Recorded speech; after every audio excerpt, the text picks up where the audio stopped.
शादी की उम्र बढ़ाने के निर्णय किसी ने मांग नहीं की थी, लेकिन प्रगतिशील विचार के साथ वो निर्णय बदलने पड़ते हैं।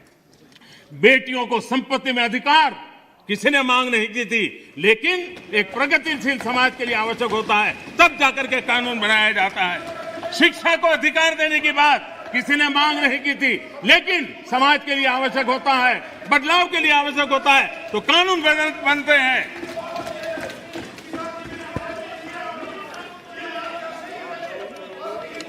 क्या कभी भी इतने सुधार हुए बदलते हुए समाज ने इसको स्वीकार किया कि नहीं किया, ये दुनिया पूरी तरह जानती है। माननीय अध्यक्ष जी, आप जानते हैं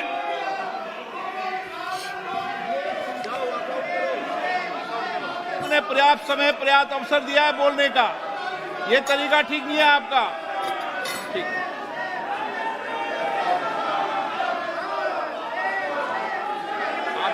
आप दे दीजिए। ध्यान दीजिए।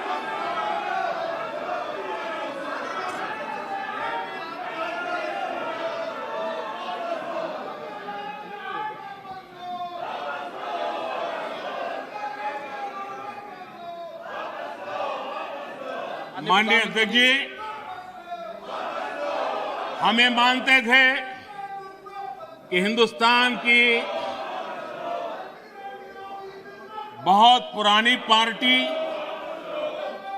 कांग्रेस पार्टी, जिसने करीब करीब 6 दशक तक इस देश में एक चक्री शासन किया, ये पार्टी का ये हाल हो गया है कि पार्टी का राज्यसभा का तबका एक तरफ चलता है और पार्टी का लोकसभा का तबका दूसरी तरफ चलता है। ऐसी डिवाइडेड पार्टी, ऐसी कंफ्यूज पार्टी न खुद का भला कर सकती है, न देश की समस्याओं के समाधान के लिए कुछ सोच सकती है। इससे बड़ा दुर्भाग्य क्या हो सकता है। कांग्रेस पार्टी राज्यसभा में भी है, कांग्रेस पार्टी के वरिष्ठ नेता राज्यसभा में बैठे हैं, लेकिन वो एक बहुत आनंद और उमंग के साथ वाद विवाद करते हैं, विस्तार से चर्चा करते हैं, अपनी बात रखते हैं। और यही कांग्रेस पार्टी का दूसरा तबका अब समय तय करेगा। माननीय अध्यक्ष जी, ईपीएफ पेंशन योजना, हमें मालूम है कभी ऐसे केसेस मेरे सामने आया जब 2014 के बाद में आया बेटा, किसी को पेंशन 7 रुपये मिल रही थी, किसी को 25 रुपये, किसी को 50 रुपये, किसी को 250 रुपये, ये देश में चलता था। मैंने कहा भाई इन लोगों को ऑटो रिक्शा में वो पेंशन लेने जाने का भी खर्चा उससे ज्यादा होता होगा। किसी ने मांग नहीं थी, किसी मजदूर संगठन ने मुझे आवेदन पत्र नहीं दिया था। माननीय अध्यक्ष जी, उसमें से बाहर ला करके मिनिमम 1000 रुपये देने का निर्णय हमने किया था, किसी ने मांगा नहीं। मुझे किसी भी किसान संगठन ने इस देश के छोटे किसान को कुछ सम्मान पैसे मिले इसकी व्यवस्था किसी ने मांग नहीं की थी, लेकिन हमने प्रधानमंत्री सम्मान निधि योजना के तहत उनको हमने धन सामने से देना शुरू किया। माननीय अध्यक्ष जी, कोई भी आधुनिक समाज के लिए परिवर्तन बहुत आवश्यक होता है। हमने देखा है जिस प्रकार से उस कालखंड में विरोध होता था, लेकिन राजा राममोहन राय जी जैसे महापुरुष, ईश्वर चंद्र विद्यासागर जी जैसे महापुरुष, ज्योतिबा फुले जैसे महापुरुष, बाबा साहब आंबेडकर, कितने अनगिनत नाम हैं, उन्होंने समाज के सामने उल्टे प्रवाह में सामने होकर के समाज सुधार का बीड़ा उठाया था, व्यवस्थाएं बदलने के लिए बीड़ा उठाया। और कभी ने तो किसी ने जिम्मेवारियां लेनी होती है। ऐसी चीजों का शुरू में विरोध होता है, जब बात सत्य पहुंचता है तो लोग इसको स्वीकार भी कर लेते हैं। और हिंदुस्तान इतना बड़ा देश है, कोई भी निर्णय 100% सबको स्वीकार्य हो, ऐसा संभव ही नहीं हो सकता है। ये देश विविधताओं से भरा हुआ है। किसी एक जगह पे वो बहुत लाभ करता होगा, किसी जगह पे कम लाभ करता होगा, किसी जगह पे जो पहले के लाभ हो उसको वंचित करता होगा। लेकिन ऐसी तो कितने बड़े देश में व्यवस्था नहीं हो सकती है कि हम उसमें कोई, लेकिन एक लार्जर इंटरेस्ट, देश में निर्णय जो होते हैं लार्जर, सर्वजन हिताय सर्वजन सुखाय निर्णय होते हैं और उसको लेकर के हम काम करते हैं। माननीय अध्यक्ष जी, ये सोच के साथ मेरा विरोध है। जब ये कहा जाता है मांगा था क्या हम सामंतशाही हैं क्या कि देश की जनता याचक की तरह हमसे मांगे, उनको मांगने के लिए मजबूर करें? ये मांगने के लिए मजबूर करने वाली सोच लोकतंत्र की सोच नहीं हो सकती। माननीय अध्यक्ष,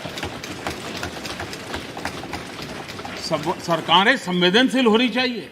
लोकतांत्रिक तरीके से जनता की भलाई के लिए सरकार ने जिम्मेवारियां लेकर के आगे आना चाहिए।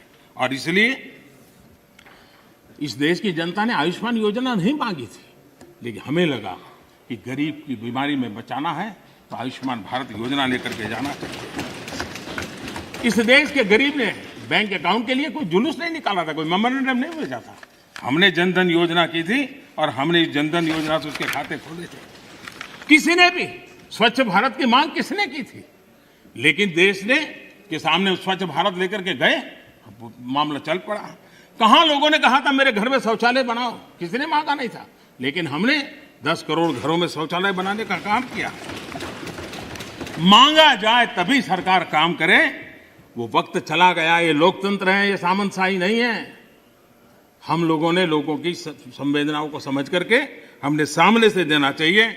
नागरिकों को याचक बना करके हम नागरिकों का आत्मविश्वास नहीं बढ़ा सकते हैं। हमने नागरिकों को अधिकार देने के दिशा में आगे बढ़ते रहना चाहिए। नागरिक को याचक बनाने से नागरिक का आत्मविश्वास खत्म हो जाता है। नागरिक का सामर्थ्य पैदा करने के लिए, उसका आत्मविश्वास पैदा करने के लिए हमारे कदम होने चाहिए और हमने इस दिशा में कदम उठाए हैं।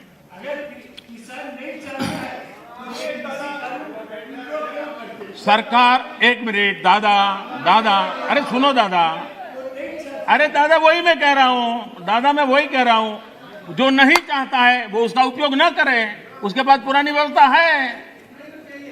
यही आप बुद्धिमान लोगों को इतना ही छोटा मुझे समझाना है कि उसको नहीं चाहिए तो पुरानी व्यवस्था है, पुरानी व्यवस्था चली नहीं गई है। माननीय अध्यक्ष जी, एक बात हम जानते हैं, हम सब इस बातों से परिचित, जो ठहरा हुआ पानी होता है वो बीमारी पैदा करता है। बहता हुआ पानी है जो जीवन को भर देता है, उमंग से भर देता है। जो चलता है चलता रहे, चलने दो, अरे यार कोई आएगा तो करेगा, ऐसे थोड़ा चलता है। ये जिम्मेवारियां लेनी चाहिए, देश की आवश्यकता के अनुसार निर्णय करने चाहिए।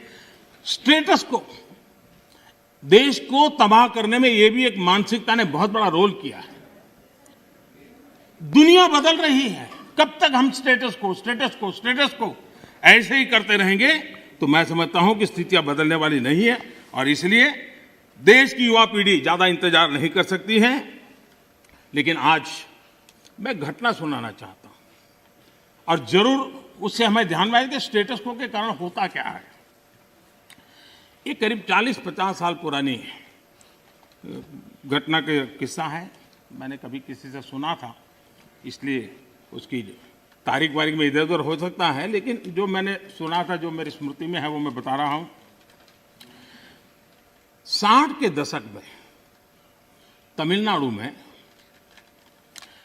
राज्य के कर्मचारियों के तनख्वाह बढ़ाने के लिए कमीशन बैठा था और राज्य के कर्मचारियों का वेतन बढ़े, इसके लिए उस कमीशन का काम था। उस कमेटी के चेयरमैन के पास एक लिफाफा आया, टॉप सीक्रेट लिखा हुआ था। उन्होंने देखा तो उसके अंदर एक अर्जी थी और उसने लिखा था कि मैं बहुत साल से सिस्टम में काम कर रहा हूं, ईमानदारी से काम कर रहा हूं, लेकिन मेरी तनख्वाह बढ़ नहीं रही है, मेरी तनख्वाह बढ़ाई जाए। ये उसने चिट्ठी लिखी थी। तो चेयरमैन ने, जिसने चिट्ठी लिखी, उसको लिखा, भाई तुम हो कौन, क्या है पद, क्या है वगैरह। तो उसने फिर जवाब लिखा दूसरा कि मैं सरकार में जो मुख्य सचिव का कार्यालय है वहाँ सीसीए के पद पर बैठा हूं, मेरे पास सीसीए के पद पर मैं काम कर रहा हूं। तो इनको कहा भाई ये सीसीए क्या होता है, कुछ पता तो है नहीं, ये सीसीए कौन होता है। तो उन्होंने दोबारा चिट्ठी लिखी, भाई हमारे तो पूरे उसमें सीसीए शब्द हमने कहीं देखा नहीं, पढ़ा नहीं, ये है क्या, हमें बताओ। तो उसने कहा साहब मैं बंधा हुआ हूं कि 1975 के बाद ही इसके विषय में मैं जिक्र कर सकता हूं, अभी नहीं कर सकता हूं। तो फिर चेयरमैन ने उनको लिखा कि फिर ऐसा करो भाई, 75 के बाद जो भी कमीशन बैठे वहां जाना, मेरा सर क्यों खा रहे हो। तो उसको लगा ये तो मामला बिगड़ गया, तो उसको लगा तो कहना ठीक है साहब मैं बता देता हूं मैं कौन हूं। तो उसने उनको चिट्ठी लिख के बताया कि साहब मैं जो हूं वो सीसीए के पद पर कई वर्षों से काम कर रहा हूं और मुख्य सचिव के कार्यभार।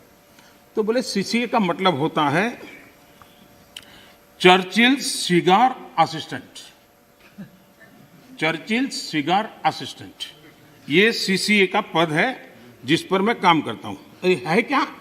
तो 1940 में जब चर्चिल ब्रिटेन के प्रधानमंत्री बने थे तो त्रिची सागर हमारे यहां से वो सिगार जाती थी उनके लिए, और इस सीसीए जो था उसका काम था वो सिगार उनको सही पहुंची कि नहीं पहुंची इसकी चिंता करना, और इसके लिए पद बनाया गया था।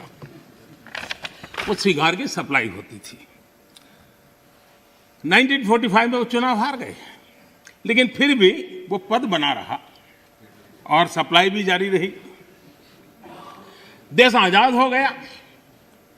देश आजाद होने के बाद इसके बाद भी माननीय अध्यक्ष जी ये पद कंटिन्यू था। चर्चिल को सिगरेट पहुंचाने की जिम्मेवारी वाला एक पद मुख्य सचिव के कार्यालय में चल रहा था, और उसने अपने लिए कुछ तनख्वाह मिले, कुछ प्रमोशन मिले, इसके लिए उसने चिट्ठी लिखी थी। अब देखिए ऐसा स्टेटस को अगर हम बदलाव नहीं करेंगे, व्यवस्थाओं को देखेंगे नहीं, तो ये उससे बड़ा क्या उदाहरण हो सकता है। मैं जब मुख्यमंत्री बना तो एक रिपोर्ट आती थी कि आज कोई बलून नहीं आया और कोई पर्चे नहीं फेंके गए। ये सेकंड वर्ल्ड वॉर के समय शायद शुरू हुआ होगा, अभी भी वो चलता था। यानी ऐसी चीजें हमारी व्यवस्था में घुसी हुई हैं। हमें लगता है कि भाई हम रिबन काटेंगे, दिया जलाएंगे, फोटो निकल जाएगी, हमारा काम हो गया। देश ऐसे नहीं चलता है। हमने जिम्मेवारी के साथ देश में बदलाव के लिए हर प्रकार की कोशिश करनी चाहिए। गलतियां हो सकती है, लेकिन इरादा अगर नेक हो तो परिणाम अच्छे मिलते भी हैं। हो सकता है एक आध में हमें ना भी मिले,